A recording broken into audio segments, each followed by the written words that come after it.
बच्चों, आज हम पढ़ेंगे क्लास 9th हिंदी क्षितिज के अंतर्गत चैप्टर नंबर 5 नाना साहब की पुत्री देवी मैना को भस्म कर दिया गया।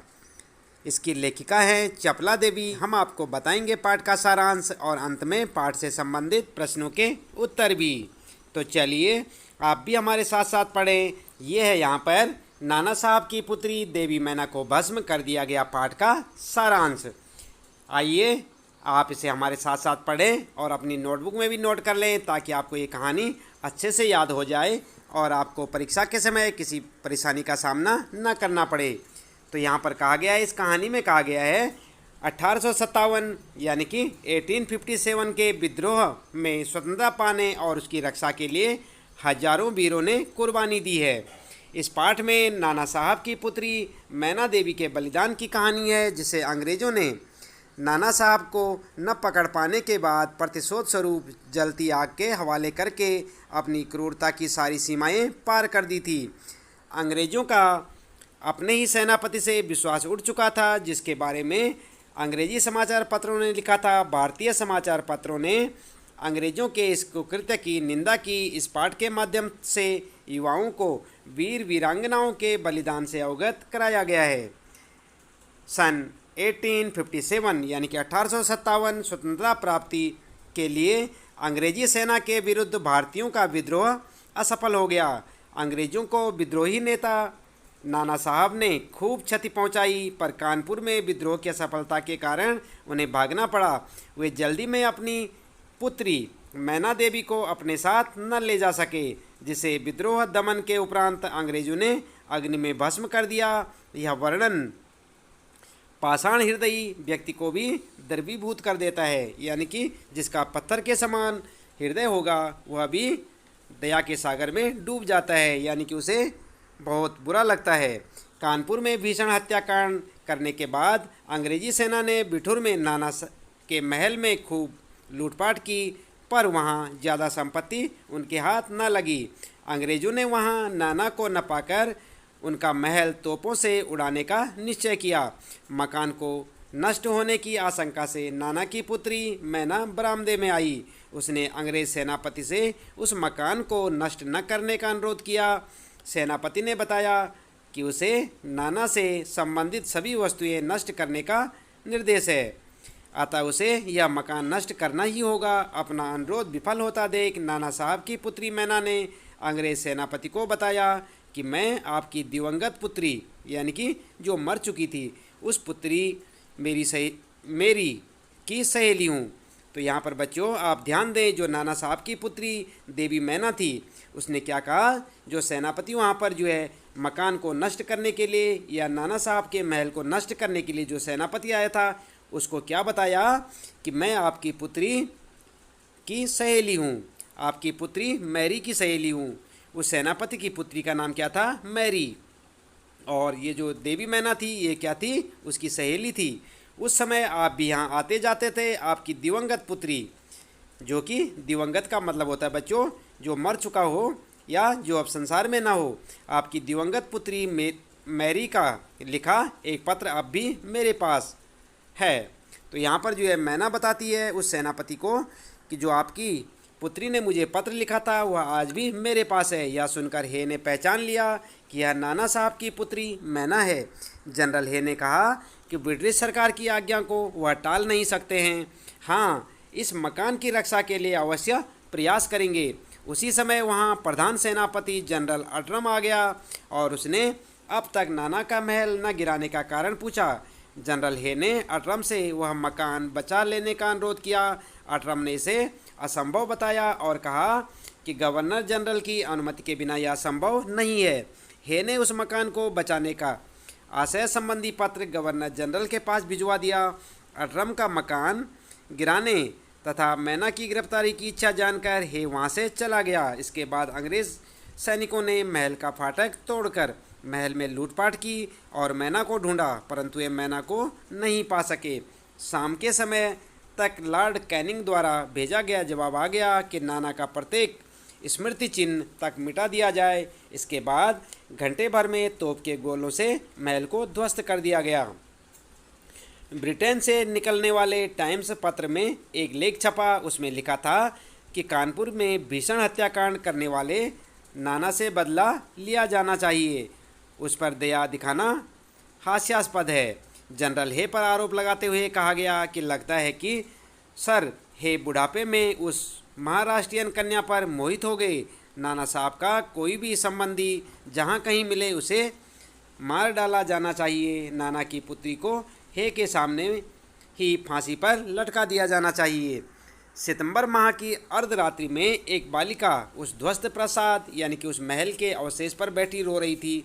पास में ठहरी अटरम की सेना के कुछ सैनिक वहां आए गए। वह रोने के अलावा किसी बात का जवाब नहीं दे रही थी। उसी समय जनरल अटरम वहां आया। उसने मैना को पहचान लिया और मैना को गिरफ्तार कर लिया। मैना ने उससे कुछ देर का समय मांगा, पर पाषाण हृदय अटरम ने अनुमति ना दी और कैद करके कानपुर के किले में लाकर बंद कर दिया। महाराष्ट्रियन इतिहासकार महादेव ने अपने बाखर समाचार पत्र में लिखा, कल कानपुर के किले में भीषण हत्याकांड हो गया। नाना की पुत्री मैना को धधकती आग में जलाकर भस्म कर दिया गया। उस अनुपम बालिका को जलता देख सबने देवी समझकर उसे प्रणाम किया। तो बच्चों, ये था यहाँ पर इस पाठ का सारांश जो कि हमने आपको यहाँ पर पढ़ के सुनाया और आपको दिखाया भी। उम्मीद है कि आपको अच्छे से समझ आया होगा और आप इसे अपनी नोटबुक में नोट करें ताकि आपको किसी भी प्रश्न का जवाब बड़ी आसानी से मिल जाए। तो आइए इसके बाद जान लेते हैं इस पाठ से संबंधित प्रश्नों के उत्तर भी। तो पहला प्रश्न है आपके लिए, बालिका मैना ने सेनापति हे को कौन कौन से तर्क देकर महल की रक्षा के लिए प्रेरित किया। आप उत्तर लिखेंगे, बालिका मैना ने सेनापति हे को निम्नलिखित तर्क देकर महल की रक्षा के लिए प्रेरित किया। नंबर 1, उसने कहा इस जड़ पदार्थ मकान ने अंग्रेजों को कुछ नहीं बिगाड़ा है, यानी कि अंग्रेजों का कुछ नहीं बिगाड़ा है। आप यहाँ पर लिखेंगे का। यहाँ पर इस जड़ पदार्थ मकान ने अंग्रेजों का कुछ नहीं बिगाड़ा है, यहाँ पर लिखेंगे आप अंग्रेजों का कुछ नहीं बिगाड़ा है। नंबर 2 है आपके लिए, दूसरा तर्क है उसके पिता को मकान होने के कारण यह मकान उसे अत्यंत प्रिय है, यानी कि यहाँ पर आप लिखेंगे उसके पिता का मकान होने के कारण यह मकान उसे अत्यंत प्रिय है। और नंबर 3 बात उसने कही, अंग्रेज़ों के विरुद्ध शस्त्र उठाने वाले को आप सजा दीजिए। और चौथी बात उसने कही, आपकी पुत्री और मैं साथ साथ खेलती थी, तब आप भी यहाँ आया जाया करते थे। और पांचवा तर्क दिया उसने, आपकी पुत्री की एक चिट्ठी अब तक मेरे पास पड़ी हुई है, यानी कि मेरे पास है। इस प्रकार से मैना ने अपने उस मकान को बचाने के लिए या नाना साहब के महल की रक्षा के लिए सेनापति को निम्नलिखित तर्क दिए, जो कि आप यहाँ पर देख सकते हैं। नंबर 1, 2, 3, 4, 5 ये आपका उत्तर होगा। इसके बाद अगला प्रश्न आपका दूसरा प्रश्न है कि मैना जड़ पदार्थ मकान को बचाना चाहती थी पर अंग्रेज उसे नष्ट करना चाहते थे, क्यों। तो यहाँ पर आप उत्तर लिखेंगे, मैना उसी राजमहल में पली बड़ी थी, उसी में उसकी बचपन की, पिता की, परिवार की यादें समाई हुई थी, इसलिए वह जड़ मकान उसके लिए भरी पूरी जिंदगी के समान था। वह उसके जीवन का भी सहारा हो सकता था, इसलिए वह उसे बचाना चाहती थी। अंग्रेज़ों के लिए वह राजमहल उनके दुश्मन नाना साहब की निशानी थी। वे उनकी हर निशानी को मिट्टी में मिला देना चाहते थे ताकि देश में फिर से कोई अंग्रेज़ों के विरुद्ध आवाज़ ना उठाए। इसके बाद बच्चों तीसरा प्रश्न आपके पास, सर टॉमस हे के मैना पर दया भाव के क्या कारण थे। तो आप उत्तर लिखेंगे, सर टॉमस हे के मैना पर दया भाव दिखाने के निम्नलिखित कारण थे। क्या कारण थे ये आपके सामने है यहाँ पर। नंबर 1, 1857 के विद्रोह से पहले टॉमस हे नाना साहब के घर आया जाया करते थे। नंबर 2, मैना उसकी दिवंगत पुत्री मैरी की घनिष्ठ सहेली थी। यहाँ पर आप ध्यान दें, यह उस सेनापति की लड़की का नाम है मैरी, इसे आप मेरी ना पढ़ें, मैरी है, ये मैरी की घनिष्ठ सहेली थी। और नंबर 3, मैना के पास मैरी की चिट्ठी होने की बात सुनकर हे भावुक हो गए थे। और नंबर 4, टॉमस हे मैना को अपनी पुत्री के समान ही प्यार करते थे। इस प्रकार आप उत्तर लिखेंगे। इसके बाद चौथा प्रश्न आपके लिए, मैना की अंतिम इच्छा थी कि वह उस प्रसाद, यानी कि जो महल को कहते हैं बच्चों, आप ध्यान दें, यहाँ पर प्रसाद का मतलब होता है महल। तो यहाँ पर जो प्रश्न आपके लिए कि मैना की अंतिम इच्छा थी कि वह उस प्रसाद के ढेर पर बैठकर जी भरकर रो ले, लेकिन पाषाण हृदय यानी कि पत्थर के समान जिसका हृदय होता है वाले जनरल ने किस भय से उसकी इच्छा पूर्ण न होने दी? आप उत्तर लिखेंगे, जनरल अटरम के मन में भय रहा होगा कि अगर उसने नाना साहब की बेटी के प्रति जरा भी सहानुभूति दिखाई तो ब्रिटिश सरकार का गुस्सा उस पर फूट पड़ेगा, उसके लिए दंड भी मिल सकता है। क्रोध से पागल सामान्य अंग्रेज नागरिक भी उस पर नाराज़गी प्रकट करेंगे। इस कारण उसने मैना की यह छोटी सी इच्छा भी पूरी न होने दी। इसके बाद 5वां प्रश्न आपके लिए, बालिका मैना के चरित्र की कौन कौन सी विशेषताएं आप अपनाना चाहेंगे और क्यों? उत्तर लिखेंगे आप, बालिका मैना के चरित्र की निम्नलिखित विशेषताएं अपनाना चाहूँगा या चाहूँगी। लड़कियाँ चाहूँगी लिखेंगे, लड़के चाहूँगा। तो यहाँ पर जो है विशेषताएं हैं, यहाँ पर पहली विशेषता है उसकी देश प्रेम की भावना। मैना में देश प्रेम तथा देशभक्ति की भावना भरी थी। वह देश पर जान न्यौछावर करने को तैयार थी। नंबर 2, निडरता, यानी कि वह डरती नहीं थी। मैना निडर थी। महल ध्वस्त होने के बाद भी अंग्रेज सैनिकों के बीच निडर बनी रही। वह अंग्रेजी सेना से भयभीत होकर छिपकर अन्यत्र नहीं गई।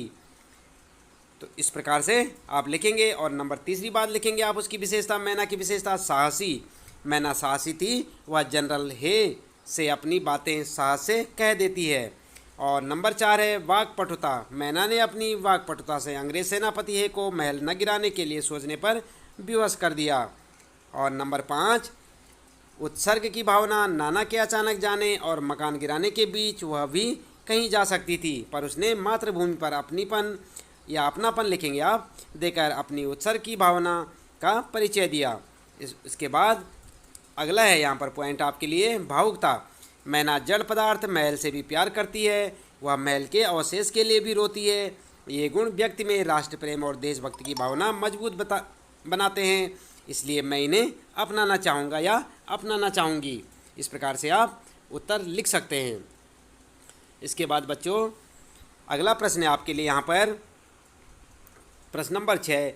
टाइम्स पत्र ने 6 सितंबर को लिखा था, बड़े दुख का विषय है कि भारत सरकार आज तक उस दुर्दांत नाना साहब को नहीं पकड़ सकी। इस वाक्य में भारत सरकार से क्या आशय है?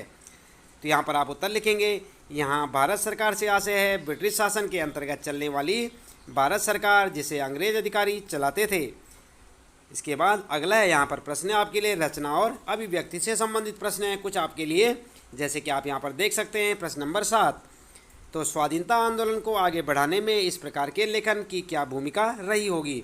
आप उत्तर लिख सकते हैं, स्वाधीनता आंदोलन को आगे बढ़ाने में देशभक्तिपूर्ण और देश के लिए अपना सब कुछ बलिदान करने के लिए प्रेरित करने वाले मैं इस प्रकार के लेखों की महत्वपूर्ण भूमिका रहती है। इस तरह के लेख पढ़कर लोगों में राष्ट्र प्रेम की भावना बलवती हो उठती है।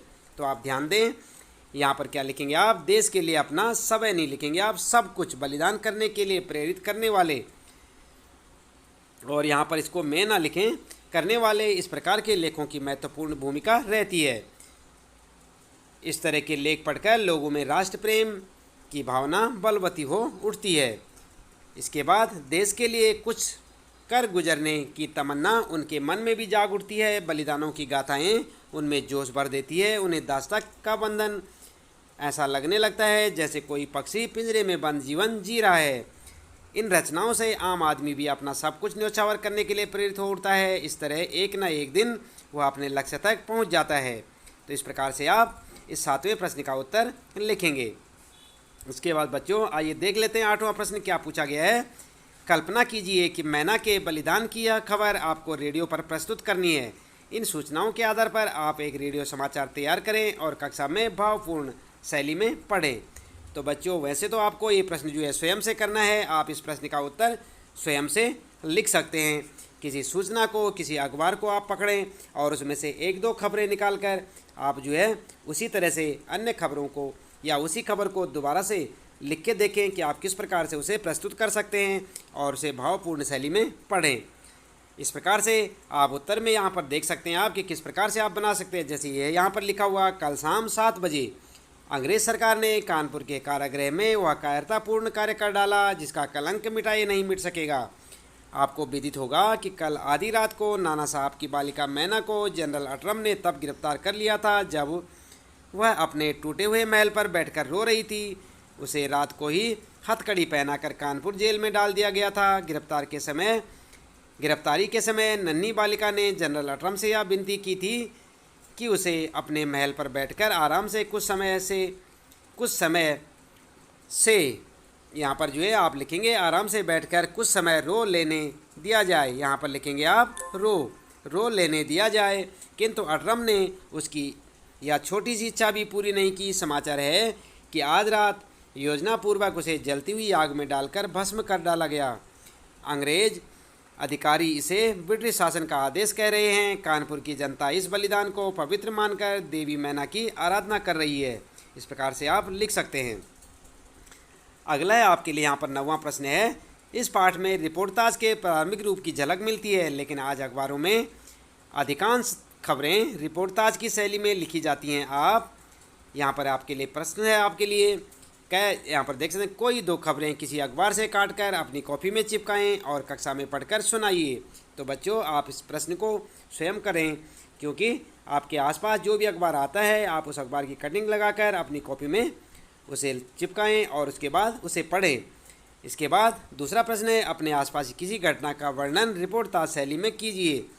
तो यहाँ पर जो है इसी प्रकार से आपने वर्णन करना है जैसे कि इस कहानी में कर रखा है। आइए देख लेते हैं। यहाँ पर पहला जो है उत्तर देख लेते हैं। क्या उत्तर? हिंदुस्तान 30 सितंबर 2009 से। यहाँ पर आप देख सकते हैं इसी प्रकार से आप जो है अपनी आज की डेट डालें, जिस डेट को आप जो है इस प्रश्न को जो है सॉल्व करेंगे उसी दिन की आप डेट डालें, उसी दिन का आप अखबार जो है कटिंग करें और अपनी नोटबुक में चिपकाएं।